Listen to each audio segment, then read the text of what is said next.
and export restrictions are deplorable, as is the use of the vaccine to advance national foreign policy objectives. Excellencies, this forum is an important opportunity to adopt decisions on ways to mobilize the money needed by developing countries to recover from the COVID-induced recession and to restore them on the path to achieving the Sustainable Development Goals by 2030. Last April, I proposed a global initiative on debt relief. I'm glad to say that the G20's debt suspension has been extended.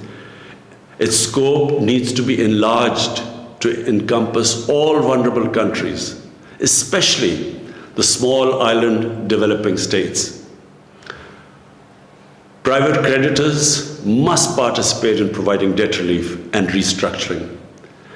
In January of this year, at the UNCTAD meeting, I proposed a 5-point agenda for emergency financial support to developing countries, including debt relief and restructuring, SDR creation and redistribution, larger concessional finance, and an end to illicit financial flows from the developing world. I warmly welcome the proposal from the IMF Managing Director to create $650 billion in new SDRs and appreciate the support for this from the largest shareholders, including the United States, China, the EU, and Japan. The IMF, the World Bank, and other developing banks now have an ample capacity to enlarge concessional financing for developing countries. The forthcoming IDA replenishment should be enlarged to $60 billion. Developing countries should also be able to borrow from the market at the prevailing low interest rates which are available to the developed countries. The Liquidity and Sustainability Facility proposed by the Economic Commission for Africa could be one of the ways to achieve this. The Panel on Financial Accountability, Transparency and Integrity, the FACTI panel, has proposed 14 recommendations to halt the outflow of trillions of dollars from developing countries. These recommendations should be endorsed by the United Nations and all financial institutions. The stolen assets of developing countries must be returned immediately and, more importantly, unconditionally. While speaking to the FACTI panel, I had proposed the imposition of a global minimum corporate tax to avoid profit shifting and tax avoidance by large corporations. I endorsed the recent US proposal for such a global minimum corporate tax. A moratorium should be declared on the exorbitant claims adjudicated against some developing countries in investment disputes. Unequal and exploitative investment agreements should be cancelled and revised. Excellencies, the challenge posed by the COVID crisis, as the UN Secretary General has said, is also a great opportunity to build back better.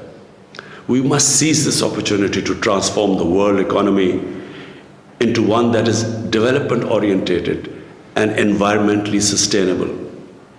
Pakistan's carbon emissions are among the lowest in the world, yet we are one of the most seriously affected and vulnerable country due to climate crisis. We have embarked on an ambitious program to create a green Pakistan through reforestation by planting 10 billion trees over the next 3 years, and introduction of renewable energy, electric vehicles, and a moratorium on coal-burning power plants. The developed nations must fulfill their commitments under the Paris Agreement and mobilize $100 billion annually in climate finance, as they have promised. 50% of this must be devoted to adoption programs of developing countries. The United Nations is well placed to take the lead in formulating and coordinating the implementation of a plan to make the transition to a green global economy. I hope that the UN will create an inclusive, multi-stakeholder mechanism to do so. Excellencies, we are at a critical point in world history. The COVID pandemic has dramatically illustrated humanity's oneness and interdependence. We must disavow power rivalries and geopolitical competition. We must opt for unconditional international cooperation. Together we must construct a new peaceful, equitable, and sustainable world order. I thank you.